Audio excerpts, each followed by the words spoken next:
Cette semaine, le JD News consacre sa une et un dossier au pape François, mort ce lundi. Émeric Pourbet retrace d'abord la vie riche d'un pape d'une époque fracturée.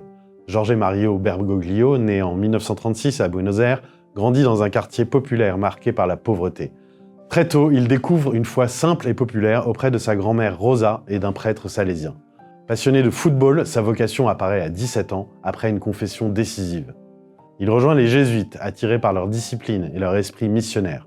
Il est ordonné prêtre en 1969, quelques jours avant ses 33 ans, à l'âge du Christ, et il devient rapidement responsable des jésuites argentins. Sa gestion autoritaire suscite alors des tensions qui le conduisent à une période de mise à l'écart dans les années 80. Une période qu'il qualifiera plus tard de fondamentale dans son évolution. En 1998, il devient archevêque de Buenos Aires, puis cardinal en 2001. Élu pape le 13 mars 2013, il reste proche des plus pauvres et conserve son style sobre et accessible, parfois déroutant. François prône une église tournée vers les périphéries, qui doit être un hôpital de campagne.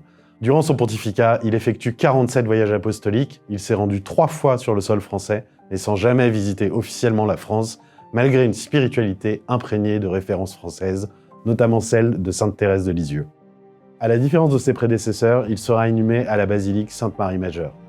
Vous retrouverez aussi dans le JD News un reportage dans le quartier populaire de Flores, où le pape a grandi, lui qui s'était présenté dès son élection comme venu du bout du monde, ainsi qu'un article sur l'immigration. Avocat inlassable des migrants, le pape avait multiplié les alertes sur les drames provoqués par la mondialisation de l'indifférence, notamment en Méditerranée. Il était allé jusqu'à faire passer la sécurité personnelle du migrant avant la sécurité nationale, provoquant parfois l'incompréhension de populations européennes accusées d'égoïsme. Il avait toutefois tempéré ses positions par un appel à la prudence des gouvernants, notamment au retour d'un voyage au Danemark en 2016. Enfin, vous retrouverez dans le JD News un article d'Elisabeth Keimer qui explore les grandes manœuvres qui s'ouvrent au Vatican et essaye de répondre à la question « Qui sera le prochain pape ?»